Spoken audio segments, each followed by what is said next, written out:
Hello, नमस्ते दोस्तों। और कृष्ण जन्माष्टमी की आप सभी को बहुत बहुत शुभकामनाएं। और दोस्तों, कमेंट करके बताइए कि आपने ये इस बार की कृष्ण जन्माष्टमी किस तरह मनाई और आपके बच्चों ने किस तरह उसका आनंद लिया। क्या क्या किया आप लोगों ने, कमेंट करके ज़रूर बताइए। और तो चलिए मैं बताती हूँ कि मेरे पास कृष्ण जन्माष्टमी के लिए एक छोटे से केक का ऑर्डर था, लेकिन वो ये केक नहीं है, उसका मैं वीडियो कल अपलोड कर दूँगी। लेकिन ये जो जन्माष्टमी के एक दिन पहले मैंने केक बनाया है और ये बन रहा है जन्माष्टमी स्पेशल मटकी केक। और इस केक का मेरे पास ऑर्डर नहीं था और ये केक स्पेशली मैं अपने बच्चों के लिए ले जा रही थी, अपने स्कूल के बच्चों के लिए। और स्कूल में ही हम कृष्ण जन्माष्टमी मनाने वाले थे, तो मैं आगे शेयर कर दूंगी हमने स्कूल में किस तरह से कृष्ण जन्माष्टमी मनाई। और सबसे पहले मैं शेयर करती हूँ आपके साथ ये मटकी केक। बहुत ही आसान और थोड़ा सा अलग तरीका है ये केक बनाने का। तो मैंने सबसे पहले लिया है ये 240 ग्राम प्रेमिक्स से मैंने ये स्पॉन्ज बना लिया है।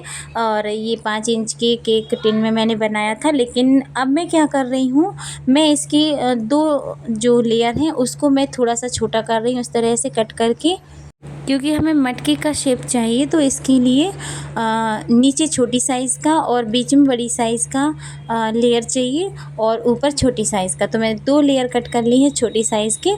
और टोटल मैंने 5-6 लेयर इसमें कट करी थी पतली पतली। और फिर मैं इनकी फ्रॉस्टिंग कर रही हूँ। आप एक साथ पूरा केक आप बना सकते, फ्रॉस्टिंग कर सकते हैं, बाद में आप कटिंग कर सकते हैं, मोस्टली ऐसे ही करते हैं। बट इस बार मैंने कुछ अलग किया है, मैंने लेयर्स को ही कट कर दिया था, फिर काटने की झंझट नहीं रहती है। तो अब मैं इसकी फ्रॉस्टिंग कर रही हूँ। ये मैंने पाइनएप्पल फ्लेवर में बनाया था, मैंने बच्चों से पूछ लिया था तो बच्चों का फेवरेट था पाइनएप्पल। तो मैं ये केक बना रही हूँ पाइनएप्पल फ्लेवर में। और ये देखिए मैंने 2 लेयर सेम साइज़ की रख दी हैं नीचे, और अब इसके बाद में बड़ी साइज़ की इस पर लेयर रखूँगी। ये देखिए, लेकिन ये कुछ ज़्यादा ही बड़ी थी तो इसको मैंने कट नहीं किया था। तो इसका जो साइड का है बिल्कुल जो नुकीला हिस्सा है, इसको मैं सीजर की हेल्प से अलग कर देती हूँ। और इस तरह से हमें ये परफेक्ट स्पंज मिल जाएगा, लेयर मिल जाएगी। और इसमें हमें बाद में कटिंग करने की ज़रूरत नहीं पड़ेगी, बहुत अच्छा शेप बन जाएगा। ये देखिए। और इसके बाद मैंने जो फुल साइज़ की थी वो वाली लेयर रख दी है इस तरह से, ये बीच में बड़ी साइज़ और उसके ऊपर जो लेयर आएगी वो थोड़ी छोटी साइज़ की लेयर रखते जाएंगे, जिससे एक मटके का अच्छा शेप बन के रेडी हो जाएगा। अब ये देखिए मैंने पतली सी लेयर छोटी करके इस पर रख दी है। और जो इसकी कटिंग बची हुई हैं मैंने उनको इस तरह से मैनेज कर दिया, उससे भी एक अच्छी सी लेयर तैयार हो जाती है, कोई टेंशन नहीं है। और इसको भी आप अच्छे से शो कर सकते हैं। और इस तरह से मैंने ये लेयर भी लगा दी है। ये देखिए, अब आप देख सकते हैं कि एक परफेक्ट मटकी का शेप हमारा बनने जा रहा है। ठीक है, कोई प्रॉब्लम नहीं हुई, बस हमें कटिंग करनी पड़ी। आप हो सकता है बाद में कटिंग करें, पर मैंने इसको पहले कटिंग करी। जैसा आपको अच्छा लगे आप वैसा कर सकते हैं। आप पूरा केक बना के उसको कटिंग कर सकते हैं और जो बचे आप उसको खा सकते हैं। और मुझे ये खाना नहीं था, ये मेरा ये कान्हा जी का केक था, तो जूठा नहीं करना था, नहीं खाना था, केवल सबसे पहले उन्हीं को ये भोग लगाना था। तो इसलिए मैंने इसको जूठा नहीं किया, इसलिए मैंने ये तरीका अपनाया कि इसकी कटिंग बचनी ही नहीं चाहिए, कुछ भी हिस्सा बचा ही नहीं था। और मैंने इस तरह से इसका फ्रॉस्टिंग कर दी, क्रम कोटिंग कर दिया। और क्रम कोटिंग के बाद इसको सेट करने के लिए रख दिया फ्रिज में। और फ्रिज में निकालने के बाद अब मैं इसकी फाइनलाइजिंग वो भी येलो कलर की क्रीम से। मैं इस पर ज़्यादा जेल यूज़ नहीं करने वाली हूँ, मैं क्रीम को ही कलर्ड करके और क्रीम पर ही कुछ डिज़ाइन निकालने वाली हूँ। ठीक है दोस्तों, तो मैंने डार्क येलो कलर की क्रीम ली है और इससे मैं कर रही हूँ इसकी आइसिंग। आप चाहें तो पाइपिंग बैग में भरकर भी कर सकते हैं, उससे भी आसानी से इस तरह से आइसिंग हो जाएगी। मैंने डायरेक्टली ही कर दी है, मैं डायरेक्टली ही कर रही हूँ। ठीक है, तो बड़े आराम आराम से इसकी आइसिंग कीजिए और इसके शेप का ध्यान रखिए।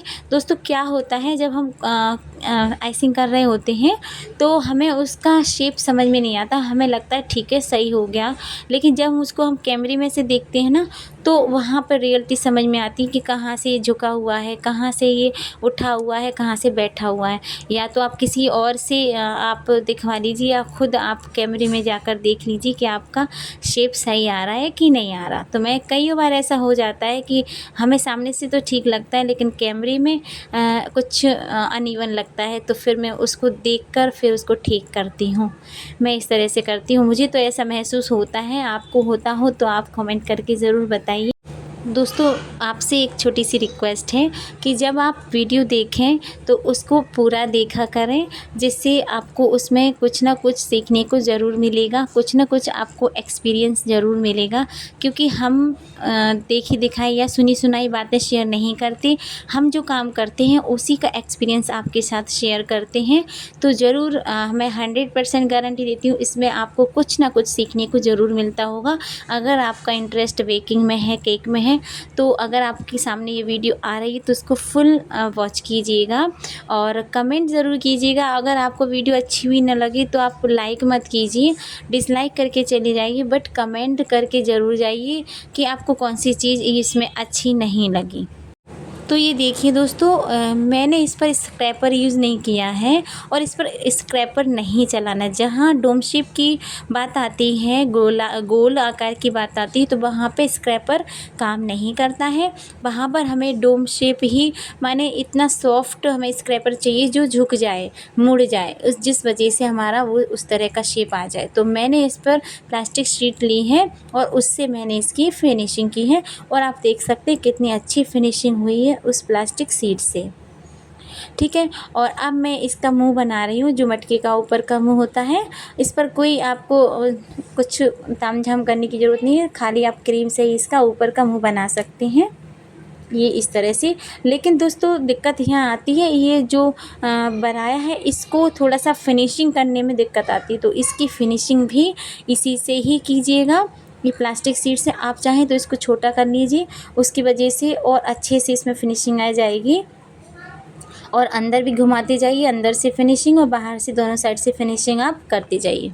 तो दोस्तों एक रिक्वेस्ट और कर दूं आपसे कि अगर आप मेरे चैनल पर पहली बार आए हैं और पहली बार मेरा वीडियो देख रहे हैं तो इस चैनल को सब्सक्राइब कर लीजिए और बेल आइकन का बटन प्रेस कर दीजिए, जिससे आपके पास नोटिफिकेशन आ जाए। जब भी मैं वीडियो अपलोड करूं तो आपके पास नोटिफिकेशन आ जाए।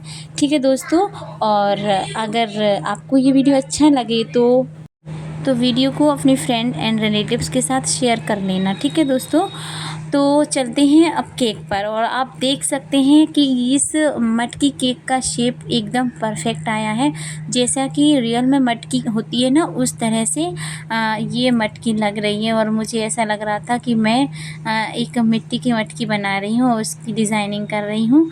इतना प्यारा लुक आ गया था इस केक का, इस मटकी का। और अब मैंने न्यूट्रल जेल में चॉकलेट कलर मिलाया है और उससे मैं इस तरह की डिज़ाइनिंग कर रही हूँ। इस तरह की डिज़ाइनिंग मटकी पर होती है, जिससे ये मटकी एकदम रियल मटकी लगे। ये देखिए, ये से लग रहा है ना ये रियल मटकी हो, येलो कलर की, है ना।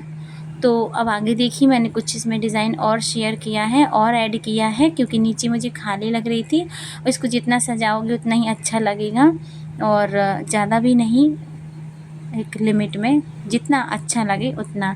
तो मैंने नीचे जो बीच में जो उभरा हुआ पोर्शन था, इस पर मैंने ये डिज़ाइन बना दिया है लाइनिंग वाला, जैसा कि आपने देखे होंगे मटकों पर रहते हैं। तो मैंने इसी के तरह का इस पर डिज़ाइन बनाया है।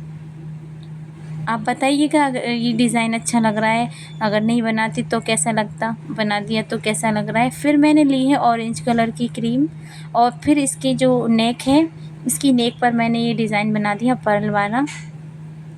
ठीक है, और इसी से मैं नीचे भी डिज़ाइन बनाऊंगी, इसी तरह की लाइनिंग। ठीक है, और ये आपको जो शोर सुनाई दे रहा है, तो ये मेरे बच्चे बहुत ज़्यादा शोर कर रहे हैं, उनको मैं मना कर रही हूँ फिर भी नहीं मानते हैं। और मैं, आपको यकीन नहीं होगा दोस्तों, मैं एक कोने में बैठकर वॉइस ओवर करती हूँ जहाँ पे किसी की आवाज़ ना आए, लेकिन फिर भी ये मोबाइल दूर की ही आवाज़ कैच करता है, आपकी आवाज़ कम कैच करेगा, लेकिन दूर से जो आवाज़ आ रही होगी उसको जल्दी कैच करता है ये। तो कुछ ना कुछ आवाज़ आपको सुनाई ही दे रही होगी, तो इसके लिए आई एम रियली सॉरी।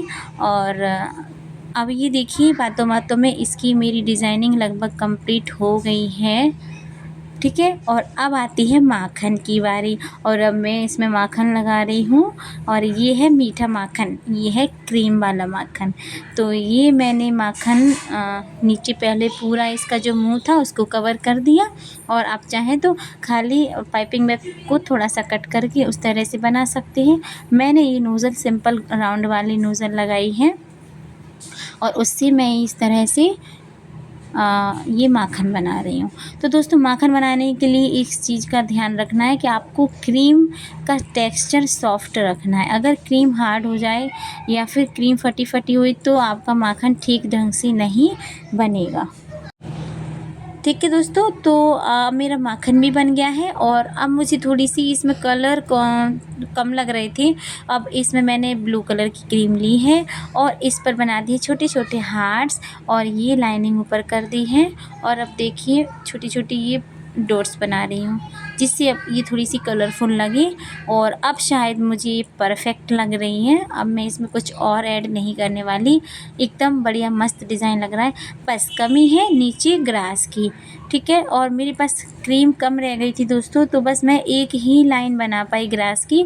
अगर इसमें 2-3-4 लाइन बना देती, पूरा कवर कर देती ना ग्रास से, तो ये और अच्छा लुक देती ये मटकी।